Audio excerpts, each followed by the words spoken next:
Boston's John Hancock Tower, this 60-story mirror glass skyscraper at 200 Clarendon Street, the tallest building in New England, the architectural showpiece that dematerializes into the sky on the right afternoon, the one tourists photograph more than any other building in the city. That tower was once secretly leaning toward a catastrophic tip-over. For 4 years in the early 1970s, it rained 500-pound glass panels on the streets of Boston.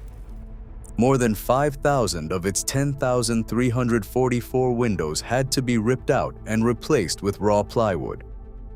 Half of the tallest skyscraper in New England stood clad in construction lumber while police closed Copley Square every windy day.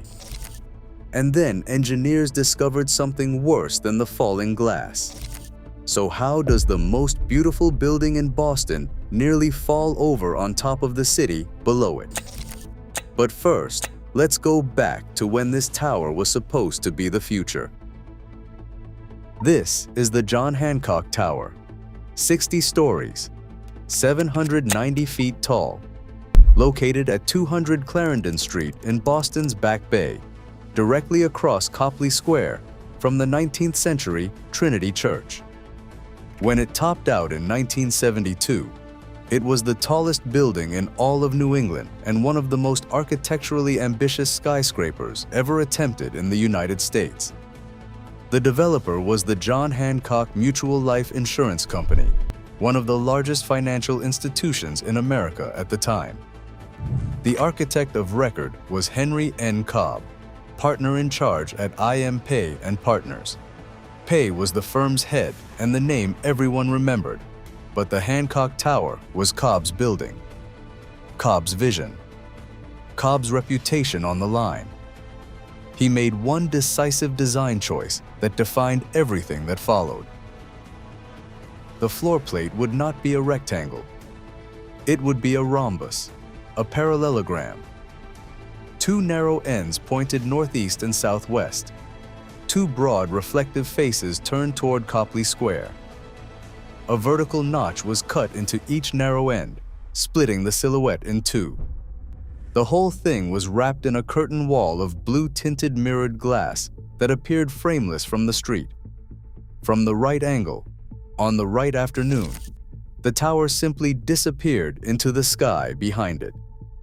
The structural engineer was William J. Le Mesurier, a Cambridge-based engineer with an outstanding reputation and a Harvard appointment.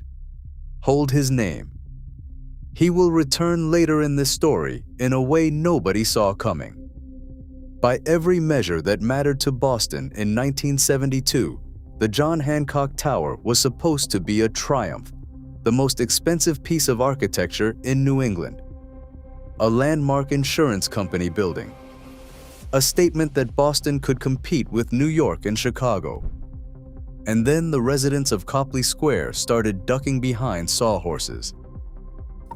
To understand what went wrong, you have to understand what they were trying to do. The curtain wall was made up of 10,344 panes of glass. Each pane was an insulating glass unit, 2 layers separated by a sealed cavity. The outer pane was heat-treated, reflective glass with a vapor-deposited metallic coating that gave the tower its mirror finish. The inner pane was ordinary annealed glass. The 2 panes were sealed at the perimeter with a bond of lead solder. Lead solder at this scale, on a curtain wall this size, was relatively novel in 1972. The manufacturer was Libby Owens Ford of Toledo, Ohio. Installation began in 1972, and the building topped out shortly after. And almost immediately, something started to go wrong. What no one fully appreciated at the time was that the lead solder was the problem. Boston temperatures swing hard, daily, year-round. The reflective outer pane absorbed solar heat at a different rate than the plain inner pane. The 2 panes wanted to expand and contract at different rates. Between them sat the lead solder bond, rigid, stiff, refusing to flex. On top of that, the broad parallelogram faces of the tower caught the wind like sails, and wind loads pushed and pulled on the glass, deflecting each pane like a drumhead. Every gust, every temperature swing, every sunrise and sunset, the lead solder absorbed a cycle of stress it could not handle. It transferred that stress directly into the edges of the inner annealed pane. Hairline cracks began to propagate from the edges inward, slowly, over weeks, over months. Once a crack reached critical length, the inner pane shattered. The insulating glass unit lost its integrity, and the outer reflective pane, 500 pounds of glass, 4.5 feet by 11.5 feet, fell. This was the mechanism. It was not understood until much later in litigation, under forensic analysis. In real time, all Boston knew was that the windows were coming down on top of them. By the spring of 1973, the tallest tower in New England had become a citywide hazard. More than 65 panes are documented as having fallen and shattered during the failure period. Many more cracked in place without falling. Stained glass in Trinity Church across the plaza was cracked by flying shards. The architectural masterpiece designed to reflect the historic church was now physically damaging it. Hancock's response was triage. Every cracked or suspect pane was removed and replaced temporarily with a sheet of plywood. At peak, more than 5,000 of the tower's 10,344 windows were plywood, roughly half the building. The tallest skyscraper in New England, the architectural showpiece of Boston, stood for years half-clad in raw construction lumber. The Boston Globe gave it a nickname that stuck for a generation: the Plywood Palace. Boston police adopted standing protocols. Whenever winds were forecast above a threshold value, Copley Square was cordoned off. Streets were closed. Pedestrians were rerouted around sawhorses. A wind monitoring station was installed at the top of the building. The most expensive piece of architecture in New England had become a public safety emergency, and the city had to plan its daily life around the weather forecast. This was a public problem. Inside Hancock headquarters, executives were quietly admitting to their insurers what they would not admit publicly. They could not be 100% certain the building would survive a severe storm.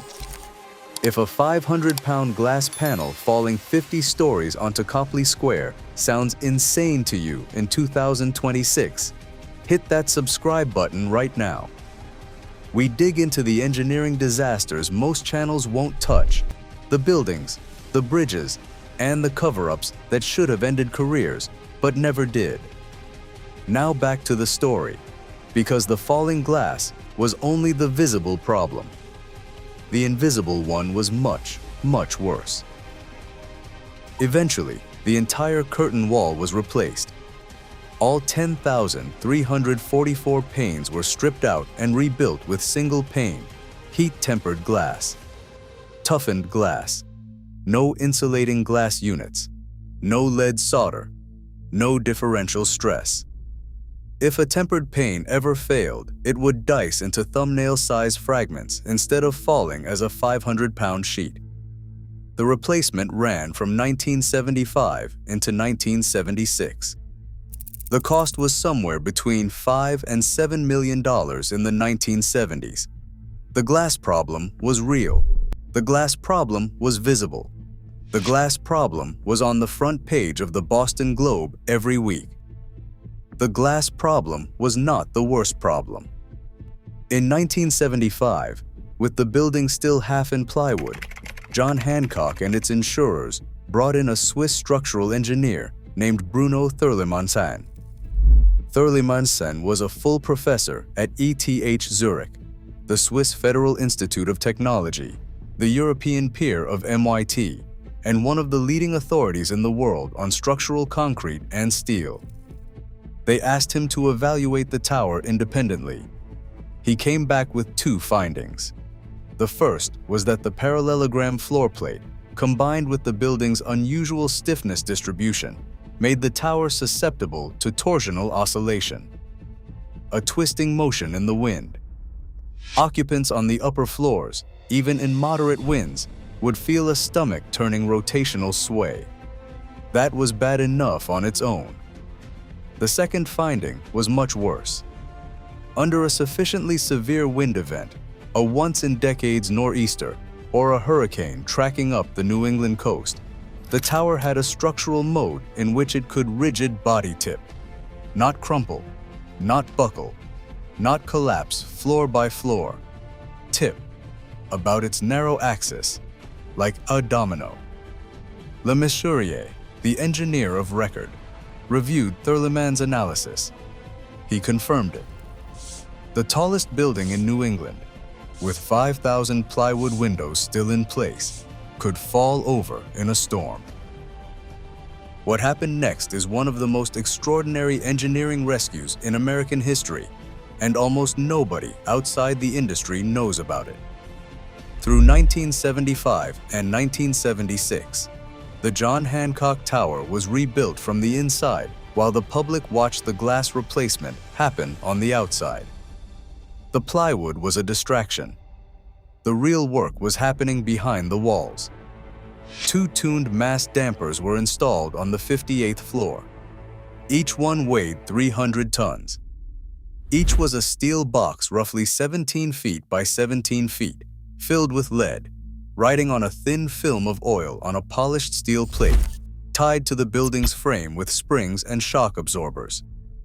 When the tower swayed, the masses would lag behind and pull against the motion, dampening the oscillation. These were among the very first tuned mass dampers ever installed in any skyscraper in the world. Hancock and Citicorp Center in New York 2 years later opened the era of modern dampers in super tall buildings. But the dampers were not the survival fix. The dampers solved comfort. The dampers solved torsion. They stopped the upper floors from making occupants seasick. They were not what kept the building from tipping over. The survival fix was approximately 1,500 tons of additional diagonal steel bracing installed up the building's structural spine. 1,500 tons of steel welded in, floor by floor, inside an already built, already occupied skyscraper. The bracing stiffened the tower against the tipping mode Thurlemann had identified. The dampers solved comfort. The diagonal braces solved survival. When the work was finished, the building was structurally a different tower than the one Cobb had originally designed. The exterior looked the same. The interior looked the same to anyone who did not know what to look for. But the bones had been completely re-engineered, while the residents and the office workers inside went about their business. Most of them never knew how close their building had come to falling. If this is the kind of story that makes you want more, hit subscribe right now. This channel is built for people who want the real engineering history nobody else will tell.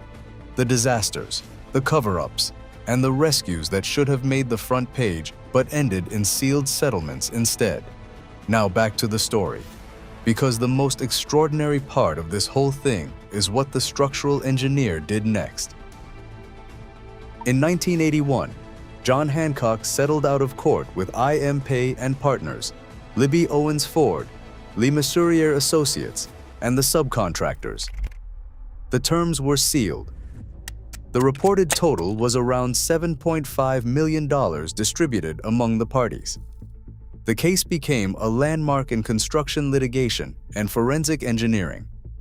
Taught in schools, dissected in journals, never fully disclosed to the public. But the story of William Le Mesurier did not end with Hancock. It went somewhere nobody expected. 3 years after the Hancock settlement, in 1978, Le Mesurier was sitting in his Cambridge office when he realized that his own original analysis of Citicorp Center, a 59-story skyscraper he had engineered in Manhattan, had missed a critical failure mode. Quartering winds hitting the building at 45-degree angles to the structural frame, would put the building under loads his original calculations had not accounted for. Under a sufficiently strong storm, Citicorp Center could fail. Le Mesurier did something almost unprecedented in the industry. He raised the alarm himself. He flew to New York. He told the owners. He told the architect. He told the city. And while a hurricane tracked up the East Coast in the late summer of 1978, the Citicorp Tower was secretly retrofitted overnight, floor by floor, with welders working under the cover of darkness so they would not panic the public. Hancock was the lesson. Citicorp was the redemption. The same hands that designed both buildings also caught both failures before either one killed anyone. Le Mesurier could have stayed quiet on Citicorp. The original analysis was his. The mistake was his. Nobody would have known until the storm proved him wrong. He chose honesty instead. The structural engineer who almost let one Boston tower fall over personally saved a Manhattan tower from doing exactly that. The industry has been debating his legacy ever since.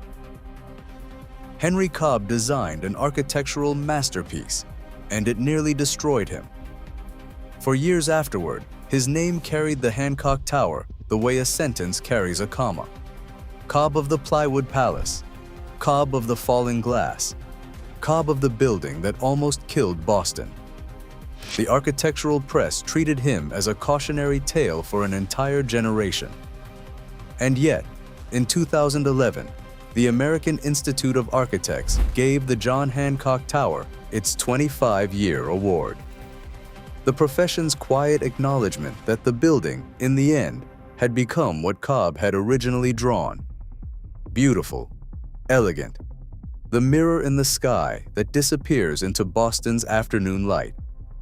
Today, the tower is beloved. Every Bostonian under 40 has only ever known it as a mirror in the sky. Every Bostonian over 60 remembers it as the Plywood Palace. It won design awards while it was raining glass on Copley Square. Its signature design feature, the parallelogram, the dematerialization, the disappearance into reflected light, was the same feature that made it both architecturally sublime and structurally lethal. For 4 years, Boston watched in real time as the most expensive piece of architecture in New England tried to kill the city below it. And today, the view of Trinity Church reflected in its mirrored face is the most photographed sight in the city. The building Boston nearly lost is the building Boston cannot imagine losing. A 60-story mirror skyscraper that almost fell over on top of a city. 10,344 windows were replaced. 1,500 tons of secret steel bracing welded inside while the residents went about their day. 2 300-ton tuned mass dampers were installed before anyone outside the industry knew what a tuned mass damper was. A structural engineer who almost failed one building and then voluntarily confessed to almost failing another. A settlement sealed in 1981 that hid the worst of it from the public for decades, and a building that today is celebrated as one of the most beautiful skyscrapers in America. Both things are true. The Plywood Palace and the mirror in the sky are the same building. The difference is what got welded in behind the walls while nobody was looking. And somewhere right now, another architect is designing another impossible facade. Another structural engineer is signing off on calculations that haven't been peer-reviewed properly. And another developer is hoping the math holds long enough to cut the ribbon. Because the same question that almost tipped Boston over is the same question being asked every day in every city in the world. How little can we get away with?